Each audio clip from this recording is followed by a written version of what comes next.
Hello.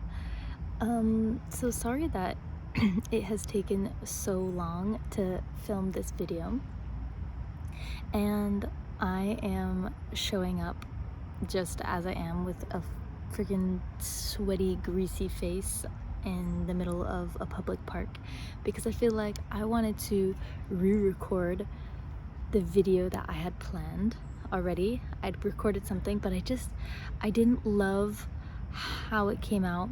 I wasn't feeling inspired to edit it, and so I was like, why would I post something that I'm not inspired to even edit or watch myself? It didn't feel authentic. So here I am in my authenticity, totally not perfect, but that's life. And I wanted to give you a little summary of the first phase of my unbecoming journey in like the most casual manner. So that whole entire journey, or this whole entire journey, I started with the intention of purifying like all the toxic ways and coping mechanisms that I have developed over the years, and I wanted to get really like clear and rigid with my routine and hone in on like my physical, mental and spiritual like practices to like bring me to what I was thinking in my head is like the highest version of myself. And so what I had envisioned was that I would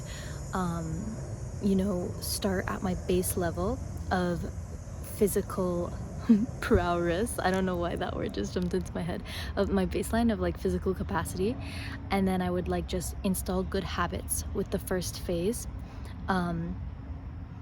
by like waking up every single morning and doing a breathwork practice or doing a meditation, and then moving my body every single day, and then also incorporating an after work ritual where I would like do a breathwork session. And all of this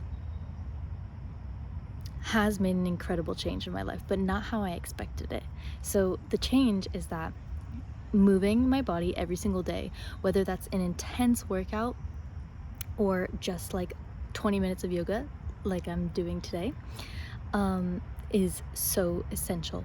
Is so essential for me and how my body works to process and clear out like all the dense energies and emotions that I've experienced through a day.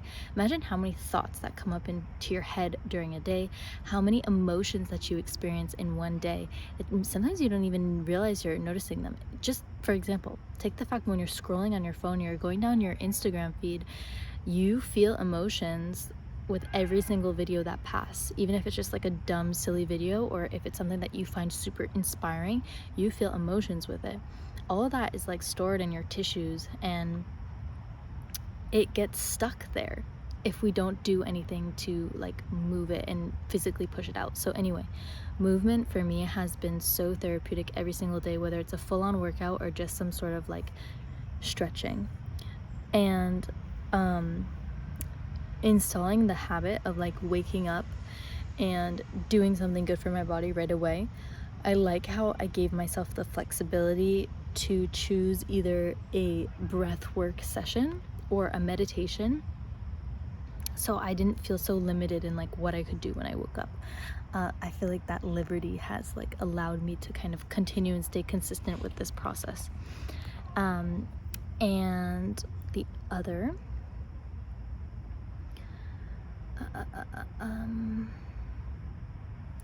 so yes, I have seen an incredible difference. We can just say like in my mental clarity throughout this process. I feel, first of all, even more connected to my body than before, which before I started, I thought I was pretty connected to my body. But now I feel like this whole entire process has opened up the door and made me realize at what point I was disconnected, and how there's always growth available wherever you are in your physical, mental, or like spiritual journey.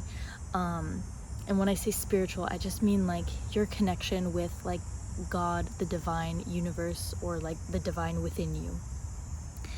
And so yes, this whole entire process, I thought that I was going to align myself basically with the like physical capacity and mental clarity of like a professional athlete. That's kind of what I was holding in my mind throughout this process.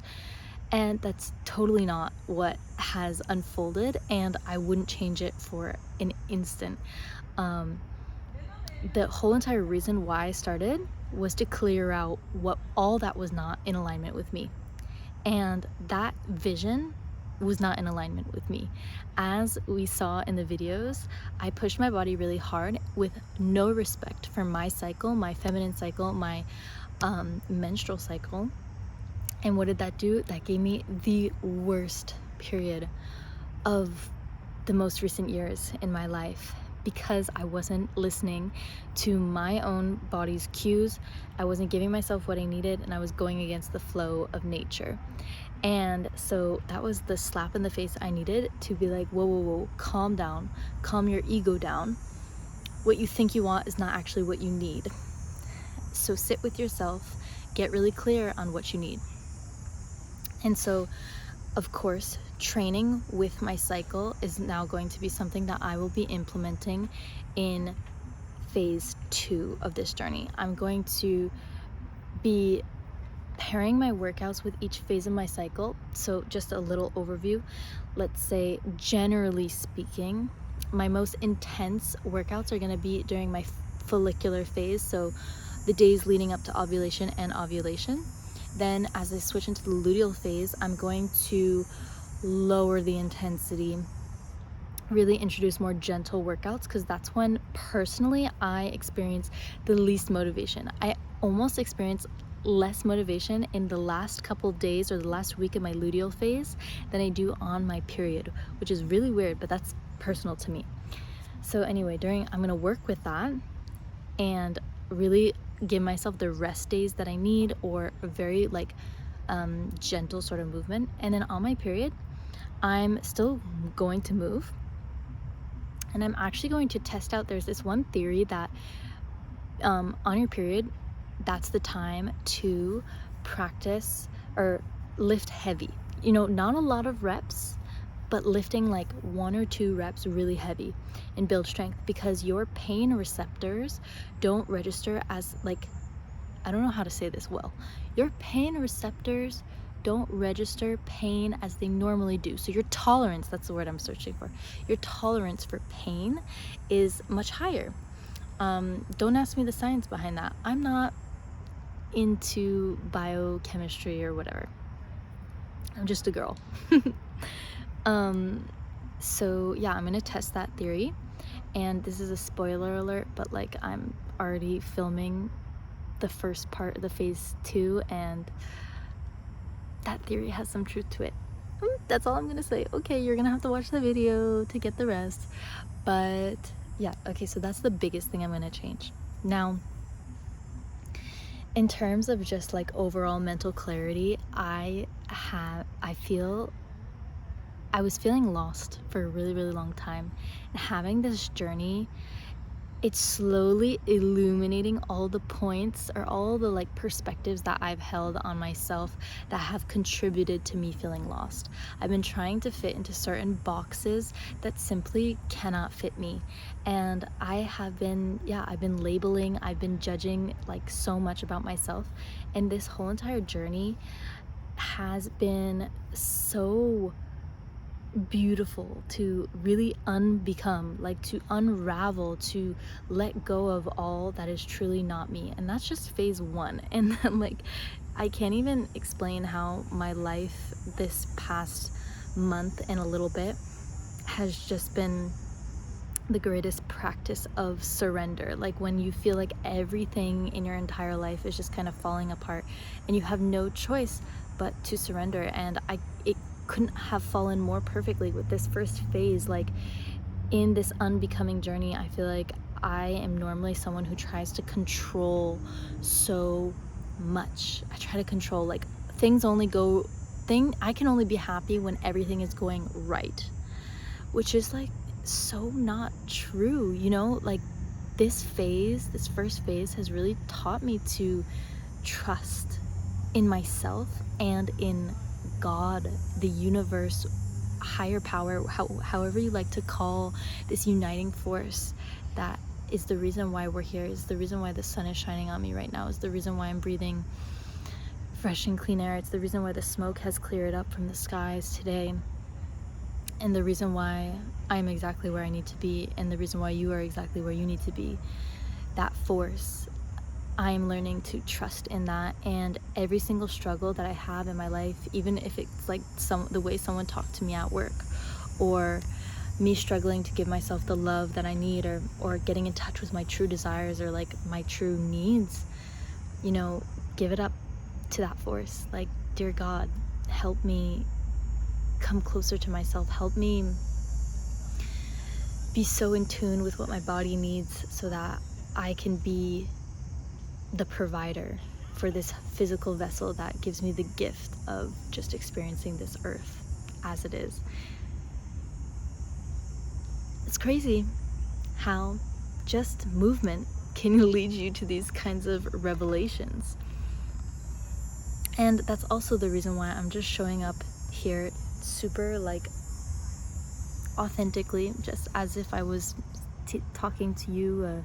You were my friend and you were sitting here on my yoga mat with me for this update, because it doesn't need to be controlled and it doesn't need to be perfect. Sometimes you just have a message that just needs to come out, and I feel like if I'm going through this process, there's probably other people out there going through this process too, and maybe this process that I'm kind of initiating and going through right now is something that someone out there desires to go through, to really realize how divine they are and how divine this life experience is, because I know how it feels when you've completely lost touch with that. And the coolest thing about the universe or God is that, you know, you can find your attachment, or not attachment, you can find your connection through so many different modalities, so many different experience. Oftentimes we find our connection to God or the universe through traumatic events too. I'm not saying that that's like the ideal situation, but you know, there's so many ways to find your connection. And if you don't have it right now, there's no need to like beat yourself up, because it's something you can always come back to. The universe will always be waiting for you and will always welcome you with arms wide open. And oh, there's a bug that just landed on my eyelid, and now I have 2 flies. Oh, no, just one on my arm. I hope you could see that. I don't know if I was actually filming the fly. Anyway, that is my message. That is my update of phase 1 of this journey. I've been loving it, and I will be keeping you updated with a phase 2 video. I think I'm going to split it up into just 2 videos over the month, because it just feels more in alignment. But we'll see what I decide, and that's what you'll see on YouTube. Thank you so much for following along, and I love you. Have a great day.